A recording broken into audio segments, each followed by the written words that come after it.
Hello बच्चों, आकाश institute के Hindi YouTube channel में मैं पवन कोशी आपका स्वागत करता हूं। आज हमारे गेम चेंजर सीरीज़ में हमारे जो बेस्ट 20 क्वेश्चंस है वो मैं आपके सामने लेकर आया हूं और उम्मीद करता हूं कि इनमें से कुछ क्वेश्चन हमें नीट में देखने को मिल सकते हैं। आइए हम one by one in question को सॉल्व करते हैं। तो हमारा पहला क्वेश्चन है बच्चों, अ 400 ग्राम solid cube having an edge of length 10 centimeter floats in water. How much volume of the cube is outside the water? तो देखो, मान लो कि हमारे पास ये जो क्यूब दिया हुआ है जिसकी साइड 10 सेंटीमीटर है, इसका आउटसाइड जो वॉल्यूम है वो V0 है और टोटल वॉल्यूम इसका हमारे पास है बच्चों V। तो इसका जो टोटल वॉल्यूम है वो V हो गया। तो हमारे पास अंदर कितना हो गया ये। तो हमसे ये पूछा गया आउटसाइड वॉल्यूम क्या है। तो अपन को जानते हैं जब बॉडी बायोन करती है, फ्लोट करती है, तो in the case buoyancy force is equal to mg के बराबर हो जाएगा बेटा।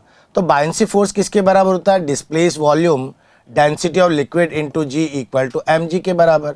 g से हम g को काट देते हैं। तो जो डिस्प्लेस वॉल्यूम है वो किसके बराबर है? v माइनस V0 के बराबर है। डेंसिटी ऑफ वाटर आप देख सकते हो, क्वेश्चन में डेंसिटी ऑफ वाटर 1000 किलोग्राम पर मीटर क्यूब दिया हुआ है और बॉडी का जो मास दिया हुआ है बेटा वो 400 ग्राम दे रखा है। तो क्यों ना हम इसको भी किलोग्राम में कन्वर्ट कर लें, राइट। तो अब हमारे पास जो इनिशियल वॉल्यूम है वो देखो, हमारा जो टोटल वॉल्यूम है, हमारी बॉडी क्यूबिकल है तो उसका जो टोटल वॉल्यूम है वो 10⁻³ इंटू 10⁻⁻⁶, क्योंकि सेंटीमीटर है तो इसे मीटर क्यूब में बदलना होगा। तो हमारे पास ये वॉल्यूम हो गया 10⁻³ into V0 into 1000 equal to 400 into 10⁻⁻3, right बच्चों। अब हम इसको 1000 को मल्टीप्लाई कर देते तो 1 इंटू 1000 V0 आ जाएगा और इधर जब हम इसको मल्टीप्लाई करेंगे तो ये 0.4 आ जाएगा बेटा। तो ये हो जाएगा आपके पास 1000 इंटू V0 और ये हो जाएगा 0.6। तो हमारे पास जो रिज़ल्ट आया वो V0 0.6 बाई 1000 मीटर क्यूब आया। लेकिन हमारे सारे आंसर सेंटीमीटर क्यूब में, तो सेंटीमीटर क्यूब में इसे कन्वर्ट करेंगे तो ये 600 सेंटीमीटर क्यूब आ जाएगा। तो इस हिसाब से हमारा पहला आंसर निकल आता है बच्चों। चलिए second question, a uniform rod of mass 250 gram having length 100 centimetre is balanced on a sharp edge at 20 centimetre mark. A mass of 400 gram is suspended at 10 centimetre mark. तो बच्चों हमारे पास इस क्वेश्चन में एक रॉड है और ये rod जो है वो हमारे पास 100 सेंटीमीटर लॉन्ग है, क्वेश्चन में मेंशन है। इसके बाद एक एज दिया हुआ है, ये एज जो है 40 सेंटीमीटर के मार्क पर है, तो इसे 0 कर लेते हैं और इसको 100 सेंटीमीटर पर मार्क कर देते हैं। तो 40 सेंटीमीटर मान लेते हैं कि ये हमारा पॉइंट हो गया। तो यहाँ पर एक नॉर्मल फोर्स लगेगा बेटा। Mass of 400 gram is suspended at 10 centimetre mark. तो 10 सेंटीमीटर मार्क यहाँ कहीं पर होगा। तो बेटा यहाँ पर 400 ग्राम का जो है मास हम शो कर देते हैं। अब बोल रहा to maintain the balance of the rod the mass to be suspended at 90 centimetre marks. तो 90 सेंटीमीटर का मार्क यहाँ कहीं पर होगा। तो ये पूछा जा रहा है कि यहाँ पर हम कितना मास लटकाएं। बेटा सारे आंसर हमारे ग्राम में है तो हम यूनिट नहीं चेंज करते। तो यहाँ पर दो चीज़ें अननोन हैं, एक नॉर्मल फोर्स अननोन है और एक मास अननोन है। तो क्यों ना हम, क्योंकि ये सिस्टम बैलेंस्ड है, इक्विलिब्रियम में, ये मैकेनिकल इक्विलिब्रियम में है। तो जब कोई सिस्टम मैकेनिकल इक्विलिब्रियम में होता है तो torque about each point will be 0। हर किसी भी पॉइंट के अबाउट टॉर्क कैलकुलेट करते हैं तो टॉर्क की वैल्यू 0 आती है। क्यों ना हम लोग टॉर्क इस एज के रेस्पेक्ट में ले लें। तो टॉर्क अबाउट इस पॉइंट को अगर हम ए मान लें तो अबाउट ए कितना हो जाएगा बेटा? 0। अब अगर हम इस पॉइंट के अबाउट टॉर्क ले रहे हैं तो हमारे पास कितने टॉर्क लगे? एक हमारा 400 की वजह से टॉर्क लगा। ये टॉर्क हमारा कौन सा लगा है? एंटी क्लॉकवाइज डायरेक्शन में। ये वाला जो टॉर्क लग रहा है ये कौन से सेंस में लग रहा है? Clockwise direction. इवन हमारी जो रॉड है उसका भी तो मास दिया हुआ है, तो रॉड का जो मास होगा वो उसके सेंटर ऑफ ग्रेविटी पर होगा, मतलब 50 सेंटीमीटर के मार्क पर होगा, तो 250 हो जाएगा। तो ये जो इसका वेट है वो भी इसको क्या करेगा, एंड क्लॉकवाइज डायरेक्शन में टॉर्क प्रोड्यूस करेगा। तो अगर नेट टॉर्क जीरो है तो हम ये कह सकते हैं कि clockwise torque is balance by the anti clockwise torque. तो यहाँ पर ये एंटी क्लॉकवाइज टॉर्क हो गया, लेकिन हमें कहाँ से लेना है बेटा, हमारे को टॉर्क बैलेंस करना ए पॉइंट के अबाउट में। तो 400 ग्राम का जो टॉर्क है वो इससे कितने डिस्टेंस पर है, 30 सेंटीमीटर। तो हमारे पास एंटी क्लॉकवाइज टॉर्क एक है, लेकिन क्लॉकवाइज टॉर्क दो है। तो ये जो हमारा 250 ग्राम का जो फोर्स लग रहा है, ये लग रहा है ए पॉइंट से 10 सेंटीमीटर अवे। तो 250 इंटू 10 ये टॉर्क हो गया इसका। और जो हमारा एम है, मास है, बेटा मैंने मास लिया है, मैंने यहाँ पर फोर्स नहीं लिया है क्योंकि सभी में जी कॉमन है, तो जी कट जाएगा। तो यहाँ से ये जो का डिस्टेंस है 40 से 90 सेंटीमीटर का डिस्टेंस, वो हमारा हो जाता है 50। तो हमने टॉर्क बैलेंस कर लिया है। बच्चा 50 से काट देते हैं, 50 से कट गया, ये 5 टाइम्स कट गया, 50 से ये 8 टाइम्स कट जाएगा। तो इधर आ जाएगा 240 और यहाँ आ जाएगा 50 और यहाँ हो जाएगा m। तो देयरफॉर m की वैल्यू क्या आ जाएगी, 190 ग्राम। अब 190 ग्राम हमारा कौन सा ऑप्शन हो गया, ऑप्शन नंबर 4। तो ये हमारा सेकंड क्वेश्चन कंप्लीट होता है। क्वेश्चन नंबर 3, बेटा ये मैट्रिक्स मैच का एक क्वेश्चन है जिसमें हमारे को लिस्ट 1 और लिस्ट 2 को आपस में मैच करना है, और ये हमारा डायमेंशन एनालिसिस का क्वेश्चन है। एंगुलर इम्पल्स की डायमेंशन ढूंढनी है कितनी होती है। तो हमारा जो एंगुलर इम्पल्स होता है वो चेंज इन एंगुलर मोमेंटम हो गया, तो वो हो गया mvr। अब मास की डायमेंशन है m, वेलोसिटी की है lt-1 और रेडियस जो है वो l हो गया। तो इसकी डायमेंशन हमारी क्या बनी, ml/t-1। तो हमारा एंगुलर इम्पल्स का जो मैचिंग है वो थर्ड के साथ है। ओके, अब आते हैं लेटेंट हीट। लेटेंट हीट को भी L से ही डिनोट करते हैं और ये होता है एनर्जी अपॉन मास। तो एनर्जी की dimension ml/t-2 divided by m। तो बेटा m से m कट गया, तो लेटेंट हीट की डायमेंशन 1 से मैच कर गई। अब इलेक्ट्रिकल रेजिस्टेंस और इलेक्ट्रोमोटिव फोर्स में से मैं क्या कर रहा हूँ, इलेक्ट्रोमोटिव फोर्स यानी वोल्टेज ले लेता हूँ। वोल्टेज होता है वर्क बाय चार्ज, वर्क की डायमेंशन होती है ml/t-2 और चार्ज की बेटा डायमेंशन होती है at। अब इससे अगर मैं मैचिंग करूं तो मेरा ऑप्शन नंबर 2 बहुत आसानी से मैच हो जाता है। तो ए का मिलान करना है थर्ड से, तो उस हिसाब से तो थर्ड ऑप्शन और फोर्थ ऑप्शन गलत हो गया। सेकंड वाला जो है वो फर्स्ट से है। तो देखो दोनों A1 और 2 में पहले और दूसरे तो बिल्कुल मैच कर रहे हैं। अब मैंने लिया है फोर्थ वाला सेकंड से मैच कर रहा है। तो इस हिसाब से मेरा करेक्ट ऑप्शन क्या हो गया बेटा, कौन सा मैचिंग सही हो गया है, 1। अब चलते हैं हम फोर्थ क्वेश्चन में। इन अ लॉन्ग ग्लास ट्यूब, एक लंबी ट्यूब है, mixture of 2 liquid A and B with refractive index 1.3 and 1.4 respectively form a convex refracting meniscus towards A। तो बच्चों ये थोड़ा सा इमेजिनेशन वाला क्वेश्चन है। तो आपको एक ट्यूब कंसिडर करना है और इस ट्यूब में 2 लिक्विड लेने हैं। एक तरफ लिक्विड होगा A और दूसरी तरफ लिक्विड होगा B। अब A का जो रिफ्रैक्टिव इंडेक्स दिया हुआ बेटा, A का रिफ्रैक्टिव इंडेक्स क्वेश्चन में 1.3 दिया हुआ है और B का रिफ्रैक्टिव इंडेक्स 1.4 दिया हुआ है, ठीक है। अब ये इसने साफ साफ लिखा हुआ है कि कॉन्वेक्स जो साइड है वो A की तरफ है, इसलिए मेरी ड्राइंग बिल्कुल ठीक है। If an object is placed at 13 centimetre from the vertex of the meniscus in A, तो A की तरफ ही 30 सेंटीमीटर पर हमारे पास यहाँ से ये जो डिस्टेंस है ये 13 सेंटीमीटर का है। तो यहाँ पर हमने एक ऑब्जेक्ट रखी हुई है A साइड में।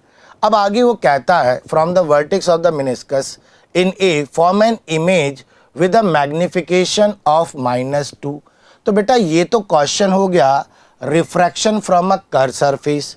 तो जब हम पढ़ते हैं refraction from the curve surface तो उसका मैग्निफिकेशन हम यूजुअली लिखते हैं V/U। लेकिन अगर दोनों साइड रिफ्रैक्टिव इंडेक्स अलग अलग हो जाए तो हम यहाँ पर लिखते हैं refractive index of first medium by refractive index of second medium.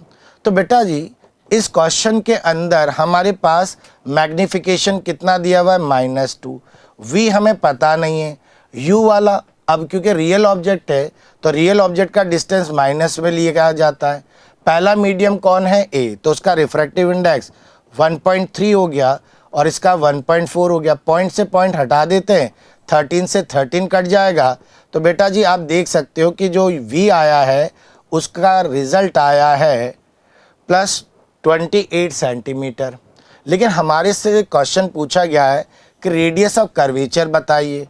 तो रेडियस ऑफ कर्वेचर के लिए हमारे को फॉर्मूला यूज़ करना होगा यहाँ पर μ2/v minus μ1/u equal to μ2 minus μ1/r। This is the formula use when there is a refraction from a curve surface.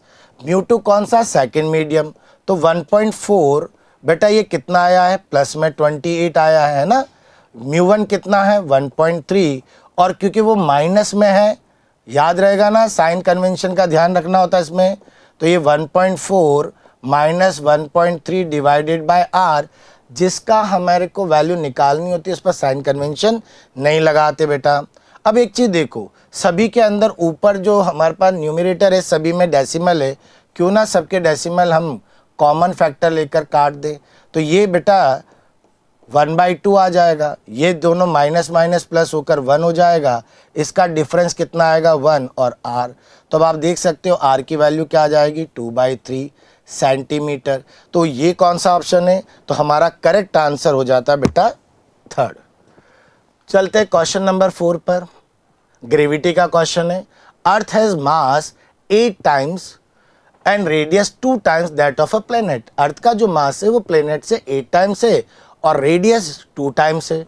If the escape velocity from the earth surface is 11.2 kilometre per second, then escape velocity in kilometre per second from the planet will be. तो बेटा escape velocity का formula क्या होता है, वो होता है √2gm/r के बराबर। अब क्योंकि हमारे को प्लेनेट के लिए एस्केप वेलोसिटी निकालनी है, ये अर्थ हो गया बेटा, तो हम प्लेनेट के लिए फॉर्मूला लिख देते हैं 2gm/r। ये हमने फॉर्मूला प्लेनेट के लिए लिखा है और ऐसे ही हम फॉर्मूला एस्केप वेलोसिटी का अर्थ के लिए भी लिख देते हैं बेटा। ठीक है, ये अर्थ हो गया। दोनों के अंदर √2g कॉमन है, हमने काट दिया। बेटा जी हमारे जो प्लेनेट दिया हुआ है उसका मास अर्थ का 1/8 टाइम्स हो गया। अगर हम ये कहें कि चलो इसको मैं लिख देता हूँ mass of planet by radius of planet, तो यहाँ पर क्या आ जाएगा, mass of the earth by radius of the earth. अब जैसा क्वेश्चन में उसने कहा है कि हमारे जो अर्थ का मास है, ये mass of planet by radius of planet हो गया, हमारे अर्थ का जो मास है वो प्लेनेट के मास से 8 टाइम ज़्यादा है और बेटा रेडियस जो है वो प्लेनेट की डबल है। तो प्लेनेट के मास से प्लेनेट का मास कट गया, रेडियस से रेडियस कट गया, तो आपका ये रेशो क्या आया 1:2। तो हमारे प्लेनेट की एस्केप वेलोसिटी क्या हो जाएगी, अर्थ पर जो एस्केप वेलोसिटी उसका ट्वाइस 1/2। तो अर्थ पर हमारी एस्केप वेलोसिटी कितनी है 11.2 है, तो उसका अगर हम हाफ करेंगे तो क्या आंसर आ जाएगा, वो आ जाएगा 5.6 kilometre per second. Option check करते हैं तो ऑप्शन मिल जाता है 4। तो ये हमारा 5वां क्वेश्चन हो गया बेटा। अब चलते हैं 6 नंबर का question. A uniform magnetic field of 0.4 tesla exists perpendicular to a circular copper disc 20 centimetre in radius. ध्यान दीजिएगा कि यहाँ पर रेडियस सेंटीमीटर में है, तो क्यों ना सबसे पहले हम रेडियस को ही मीटर में कन्वर्ट कर लें बेटा। तो मीटर में कन्वर्ट कर लेंगे तो 0.2 मीटर ये रेडियस आ जाएगी। The disc is having a uniform angular velocity of 10 pi radian per second. ध्यान से देखिएगा बच्चों, 10 पाई रेडियन दिया हुआ है, पाई को मिस मत कर देना। About an axis through its centre and perpendicular to the disc. तो हमारी जो डिस्क है वो अपने प्रिंसिपल एक्सिस के अबाउट रोटेट हो रही है बेटा ओमेगा एंगुलर वेलोसिटी से, और इसी डायरेक्शन में यूनिफॉर्म मैग्नेटिक फील्ड एक्ट हो रहा है। What is the potential difference developed between the axis of the disc and the rim? हमारे को एक्सिस और रिम के बीच में इंड्यूस ईएमएफ निकालना है, तो ये तो फॉर्मूला बेस्ड क्वेश्चन हो गया बेटा। तो हमें पता है कि अगर कोई डिस्क यूनिफॉर्म मैग्नेटिक फील्ड में रोटेट करती है and magnetic field is perpendicular to its plane, तो उसके सेंटर और पेरिफेरी के बीच में जो इंड्यूस मैग्नेटिक फील्ड प्रोड्यूस होता है उसका फॉर्मूला होता है half B omega R square. Value substitute कर देते क्योंकि सारा वैल्यू दिया हुआ है, तो ये हो गया 0.4 टेस्ला। ओमेगा कितना दिया बेटा, 10 पाई दे रखा है। रेडियस हमने एसआई में कन्वर्ट कर लिया था तो उसका स्क्वायर भी लिख देते हैं, तो ये 0.04 हो गया। पॉइंट्स यहाँ से हटा लो तो बेटा ये हो जाएगा 10 और यहाँ से पॉइंट हटाएंगे तो यहाँ पर 1/100। अब इसको अगर हम सॉल्व करेंगे तो आंसर आता है 0.2512 वोल्ट, और इस हिसाब से हमारा सही आंसर क्या हो जाएगा, ऑप्शन नंबर 4। बच्चों अब चलते हैं क्वेश्चन नंबर 7 पर। Which of the following phenomena can not be explain by wave theory. तो बेटा कौन सा ऐसा फिनोमिनन है जो वेव थियरी से एक्सप्लेन नहीं होता। पहला है रिफ्रैक्शन ऑफ द लाइट, इसे हम लोग वेव थियरी से एक्सप्लेन कर सकते हैं, आपने हाइगन प्रिंसिपल में भी पढ़ा होगा। रिफ्लेक्शन ऑफ लाइट को भी हम एक्सप्लेन कर सकते हैं by using Huygens theory. Diffraction of light आपको पता है कि इंटरफेरेंस और diffraction are explain by only wave nature. अब बचता कॉम्पटन इफेक्ट। बेटा कॉम्पटन इफेक्ट जो है पार्टिकल नेचर को शो करता है, तो ये वेव थ्योरी से एक्सप्लेन नहीं कर सकते, और हमने यही पूछा है कौन सा फिनोमिनन वेव थ्योरी से एक्सप्लेन नहीं कर सकते, तो हमारा सही ऑप्शन हो जाएगा 4th। तो ये था हमारा क्वेश्चन नंबर 7। अब चलते हैं क्वेश्चन नंबर 8 पर। क्वेश्चन नंबर 8 है the ratio of the vapour density. बेटा वेपर डेंसिटी, तो पहली बात समझ लो कि जो वेपर डेंसिटी होती है ना, वो हमारे मॉलिक्यूलर मास बाय 2 के बराबर होती है of 2 gases at the same temperature. Temperature same दिया हुआ है, बहुत इंटरेस्टिंग बात है, इज 4/5। तो 4/5 हमारे पास एक तरह से जो हमारे पास जो 2 गैसें दी गई है इनका मोलर मास का भी रेशियो हो गया। अगर वेपर डेंसिटी का रेशियो है तो अगर पहली गैस m1 ले ले 2, तो इनका मोलर मास का रेशियो क्या आ जाएगा बेटा, 4/25 आ जाएगा। आगे देखते क्या पूछा है, the ratio of RMS velocity. हमारी जो RMS वेलोसिटी होती है उसका फॉर्मूला होता है √3RT/m। बेटा जैसे उसने बोला है कि टेम्परेचर कांस्टेंट है, तो क्यों ना हम इसे डायरेक्टली प्रोपोर्शनल टू 1/√m लिख दें। तो पहली गैस का RMS और दूसरी गैस का RMS का रेशियो क्या हो जाएगा, क्योंकि मास के स्क्वायर रूट के इन्वर्सली प्रोपोर्शनल है, तो ये हो जाएगा m2/m1, है ना बेटा। तो यहाँ पर m2 मास कितना हो गया 25, और ये कितना हो गया बेटा 4, स्क्वायर रूट हो रहा है 5/2। तो जरा देखते हैं ऐसा कोई ऑप्शन है हमारे पास, बिल्कुल हमारा 4th ऑप्शन यहाँ पर मैच कर जाता है, तो ये हमारा सही आंसर हो गया। Question number 9, an infinite wire has a circular bend. बेटा वायर बिल्कुल साफ साफ दिखाया गया है, और इस क्वेश्चन में पूछा गया है ऑरिजिन पर मैग्नेटिक फील्ड कितना होगा। तो कुछ बातें ध्यान रखो, यहाँ पर 2 स्ट्रेट वायर है और एक कर्व वायर है। ये जो आपका पहला स्ट्रेट वायर है, अगर आप इसको प्रोड्यूस करते हैं, आगे पीछे एक्सटेंड करते हैं, तो ये पॉइंट ऑब्जर्वेशन पॉइंट से पास हो रहा है। When a straight wire when extended in either side passes through the observation point, the magnetic field produced by it is 0। तो इसका मैग्नेटिक फील्ड का कंट्रीब्यूशन कितना हो गया 0। तो पहले वाले स्ट्रेट वायर का तो मैग्नेटिक फील्ड ही 0 हो गया। अब बेटा ये दूसरा वायर है, अब दूसरा वायर चल तो इन्फिनिटी से रहा है, लेकिन इसके एक एंड जो है उसके ठीक सामने आपका ऑब्जर्वेशन पॉइंट है, तो ये हो जाता है हमारा semi infinite wire. Semi infinite wire, तो प्यारे बेटा जो सेमी इनफाइनाइट वायर होता है ना, उसका मैग्नेटिक फील्ड होता है μ0I डिवाइडेड बाय 4 डिस्टेंस, और यहाँ डिस्टेंस किसके बराबर है, a के बराबर। सिंपल फॉर्मूला है, लेकिन इसका मैग्नेटिक फील्ड किधर जाएगा, तो हम राइट हैंड रूल लगाते, कर रूल।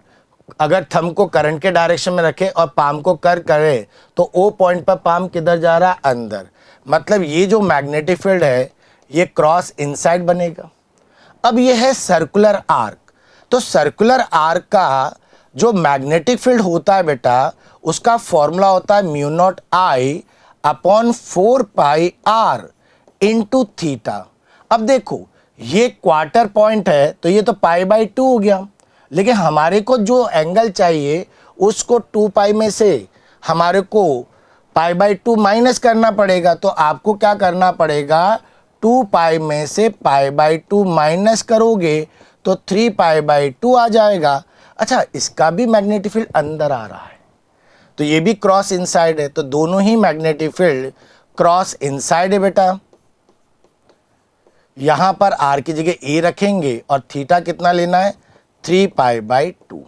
तो बेटा पाई से पाई कट गया, इसकी वैल्यू आ गई 3μ0I/8a।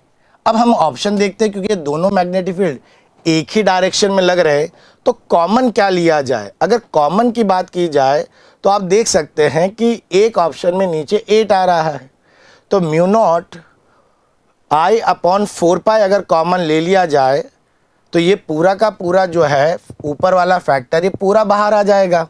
तो अगर हम इन दोनों में से μ0I/4πa बाहर निकाल लें बेटा तो इधर तो 1 बच जाएगा और इधर क्या बचाएगा, 3π/2। तो इस हिसाब से हमारा करेक्ट आंसर हो जाता है ऑप्शन नंबर 1। आई होप आपको क्लियरली समझ में आ गया होगा।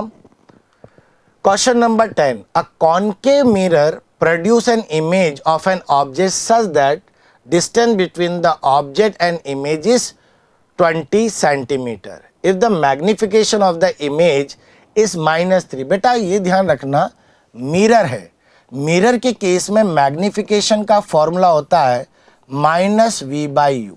यहाँ मैग्निफिकेशन -3 है, माइनस, अब यहाँ पर v और u, तो ये माइनस से माइनस कट गया तो v की वैल्यू क्या आ गई, 3 टाइम्स ऑफ u आ गई।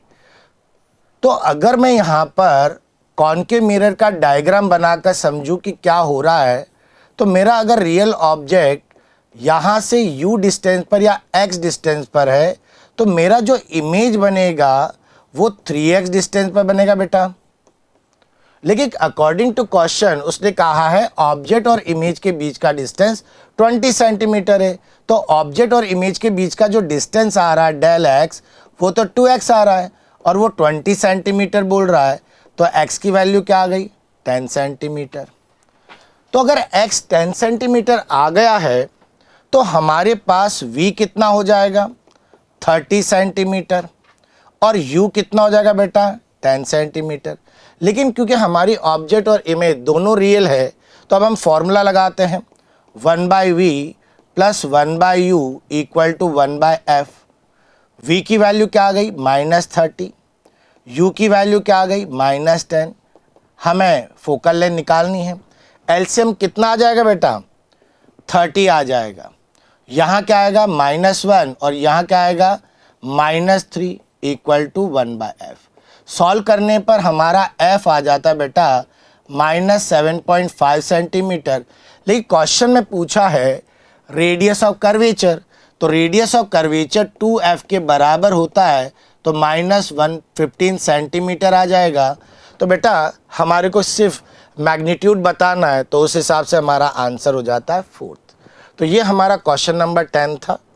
Next question, the frequency of revolution of the electron in Bohr atom varies with n, the principal quantum number s। तो बच्चों फ्रीक्वेंसी का रिलेशन बताना है, तो फ्रीक्वेंसी जो होती है वो 1/टाइम पीरियड होता है और टाइम पीरियड होता है डिस्टेंस ओवर स्पीड, राइट। तो आपको अगर फॉर्मूला याद नहीं है, हमें तो डायरेक्ट पता रहता है कि क्या है, तो स्पीड जो होती है बेटा v और यहाँ पर जो डिस्टेंस ट्रेवल चल रहा है वो 2πr है। लेकिन हमारी जो स्पीड होती है वो हमारे क्वांटम नंबर के इन्वर्सली प्रोपोर्शनल होती है और r जो होता है वो क्वांटम नंबर के डायरेक्टली प्रोपोर्शनल होता है। तो उस हिसाब से क्या आ गया, it is proportional to 1/n³। तो बेटा हमारा आंसर हो गया 2। नेक्स्ट क्वेश्चन, बेटा हमारे को यहाँ पर v और t का एक ग्राफ दिया हुआ है और इसने पूछा कि इस vt के ग्राफ में 0 से लेकर 4 सेकंड के बीच में जो डिस्टेंस कवर्ड है वो बताइए। तो vt ग्राफ में जो डिस्टेंस होता है वो होता है किसके बराबर, एरिया ऑफ vt ग्राफ।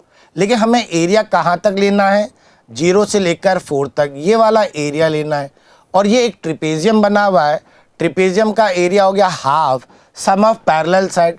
बेटा इस साइड की लेंथ क्या है 2 और इसकी साइड की लेंथ क्या है 4, तो सम ऑफ द पैरेलल साइड कितना हो गया 6 इनटू परपेंडिकुलर डिस्टेंस जो 10 हो गया। तो इस हिसाब से आपका आंसर आ गया 10 मीटर। तो बेटा इसका भी सही आंसर क्या हो गया सेकंड। तो ये हो गए हमारे 12 क्वेश्चन। अब चलते हैं अगले 13 नंबर के क्वेश्चन पर। इंटरेस्टिंग क्वेश्चन है, न्यूटन्स लॉ पर है। A balloon and it's contain having mass m is moving up with an acceleration a। तो प्यारे बेटा जो एक बलून है आपके पास जिसका मास है m, ये ऊपर की तरफ जा रहा है। तो अब आप सोचेंगे सर इसका मास m है तो ये ग्रेविटी पुल से तो नीचे आना चाहिए, तो ऊपर क्यों जा रहा है? बेटा आपने ध्यान नहीं दिया, ये बलून है तो बलून पर बायंसी फोर्स लगता है, एक अपथ्रस्ट लगता है। तो अब ये ऊपर जा रहा है तो न्यूटन्स इक्वेशन क्या बनेगी? B minus m g equal to m a. अब आगे वो बोलता है the mass that must be released from the content so that balloon start moving up with an acceleration 3a। तो अगर हम मान लेते हैं कि इसमें से कुछ मास कट कर देते हैं, तो कुछ मास कट कर देते हैं, तो अब हमारा जो मास बचा वो m माइनस डेल्टा m हो गया। हमने डेल्टा m मास यहाँ से कट कर दिया, लेकिन बेटा हमने कंटेन वो करा है तो उससे बलून के साइज पर कोई फर्क नहीं पड़ेगा, तो बायंसी फोर्स तो अभी भी उतना रहेगा, लेकिन जो ग्रेविटी पुल है वो पहले से कम हो जाएगा। अब बायंसी फोर्स उतना ही है, ग्रेविटी पुल कम हो गया, तो ये 3a से ऊपर एक्सेलरेट हो रहा है। अब इसका हम न्यूटन्स इक्वेशन क्या बनाएंगे? B minus m minus delta m into g equal to m minus delta m into 3a। बेटा हमें इन दोनों इक्वेशन में से B को यानी बायंसी फोर्स को एलिमिनेट करना, तो क्यों ना हम इक्वेशन 1 में से इक्वेशन 2 को माइनस कर दें। तो 1 में से 2 को चलो माइनस करते हैं, तो इससे B से B तो कट जाएगा। तो हम 1 में से 2 माइनस कर रहे हैं, तो इधर बचेगा माइनस एम जी, ये प्लस का हो जाएगा, तो ये हो जाएगा m g minus delta m g, और राइट हैंड साइड में आ जाएगा एम ए। ठीक, तो हमने इसमें से इसको माइनस करना है, तो minus 3ma plus 3 delta m into A आ जाएगा। बेटा mg से mg कट गया, दिख रहा है साफ साफ। तो कैपिटल M को इधर ले आते, तो ये माइनस 2m आएगा, तो इधर आकर 2ma हो जाएगा। बेटा ये माइनस का उधर जाएगा तो ऐड हो जाएगा, लेकिन वहाँ a है और यहाँ g है, तो दोनों में से डेल्टा m कॉमन आ जाएगा और g प्लस 3a हो जाएगा। अब आप देख सकते हैं डेल्टा m कितना आएगा, तो अगर आप ऑप्शन देखेंगे तो हमारा सही आंसर आ जाता है आंसर नंबर 3। तो ये 13 का आंसर था बेटा। Question number 14, a parallel plate capacitor of capacitance 1 microfarad is charge to potential difference of 20 volt. एक 1 माइक्रोफेराड का कैपेसिटर है जिसको 20 वोल्ट तक आपने क्या किया है, चार्ज किया है। The distance between the plates is 1 micrometre distance है। पूरा energy density of the parallel plate capacitor कितना होगा? तो बेटा पैरेलल प्लेट कैपेसिटर के अंदर जो इलेक्ट्रिक फील्ड एनर्जी डेंसिटी होती है वो half epsilon not E square होता है। अब ये जो ई है इलेक्ट्रिक फील्ड है, इसकी वैल्यू होती है potential difference bye separation of the plates. अब हमें क्या करना है, वैल्यू सब्स्टिट्यूट करनी है। 1/2 एप्सिलॉन नॉट की वैल्यू क्या होती है 8.85 इंटू 10⁻⁻12। बेटा v का स्क्वायर, v कितना है 20, उसका स्क्वायर करोगे तो 400 हो जाएगा। और सेपरेशन कितना है 1 माइक्रोमीटर है, तो उसका भी स्क्वायर करोगे तो 10⁻⁻12 हो जाएगा। तो ये तो इससे क्या हो जाएगा, कैंसिल आउट हो जाएगा। अब आप इसे सॉल्व करेंगे तो आपका आंसर आ जाता है, लगभग आता बेटा नियरली 1.8 इंटू 10⁻3। सो हमारा करेक्ट आंसर हो गया 2। Now question number 15, the kinetic energy of translation. Translation की काइनेटिक एनर्जी, तो बेटा जी ट्रांसलेशनल काइनेटिक एनर्जी जो होती है वो 3/2 क्या होती है, nRT होती है। तो इस क्वेश्चन बहुत ही सिंपल सा क्वेश्चन है, 3/2 moles, molar mass, mass by molar mass, तो यहां पर मास है 50। कार्बन डाइऑक्साइड का मोलर मास कितना हो बेटा 44। गैस कांस्टेंट की वैल्यू 8.3। टेम्परेचर कितना दिया हुआ है 17। इसे हमें केल्विन में कन्वर्ट करना है, जो किसके बराबर हो जाएगा 290 के बराबर। अब बेटा जी इसकी कैलकुलेशन करेंगे तो हमारा सही आंसर आ जाएगा ऑप्शन नंबर 3, 4102.8। ये आपका आंसर आ जाएगा। Question number 16, very interesting question, simple है बेटा। A bar magnet has total length 12, total length दिया हुआ है 20 units and the field point P is at a distance 10 centimetre, तो ये डी 10 यूनिट दिया हुआ है, centimetre sorry, from the centre of the magnet is the relative uncertainty of the length measured is 1%। बेटा uncertainty किस में दे रखी है, लेंथ में, और लेंथ आप यहां पर 2 बार कैलकुलेट कर रहे हो, एक length of the bar magnet के लिए और एक डिस्टेंस के लिए। तो 2 बार आपने स्केल यूज किया है लेंथ के लिए, तो आपके पास 2 बार एरर कमिट हो गया है। तो हम ये तो देखें, अब पूछ रहा है कि बताइए मैग्नेटिक फील्ड में अनसर्टेनिटी कितनी होगी। तो मैग्नेटिक फील्ड का फॉर्मूला क्या होता है, ऑन द, ये कौन सा पॉइंट है, इक्वेटोरियल पॉइंट, तो यहां पर मैग्नेटिक फील्ड होता है बेटा μ0/4π m/r³। अब यहां पर जो डायमेंशन दे रखी है बेटा, तो हम लोग मैग्नेट के लिए मैग्नेटिक डाइपोल मोमेंट क्या लिखते हैं, pole strength into its length. अब इसकी लेंथ कितनी है 12, और r की जगह क्या लिखेंगे d। तो अब आप फॉर्मूले में देख सकते हो कि लेंथ कितनी जगह यूज हो रहा है, 2 बार, एक यहां यूज हो रहा है बेटा ध्यान दो, और एक यहां पर। इस लेंथ पर केवल 1 पावर आ रही है और इस पर पावर 3 आ रही है, तो therefore relative error in magnetic field, तो ये हमारा रिलेटिव एरर होगा परसेंटेज में, तो वो जाएगा delta L/L plus 3 times relative error in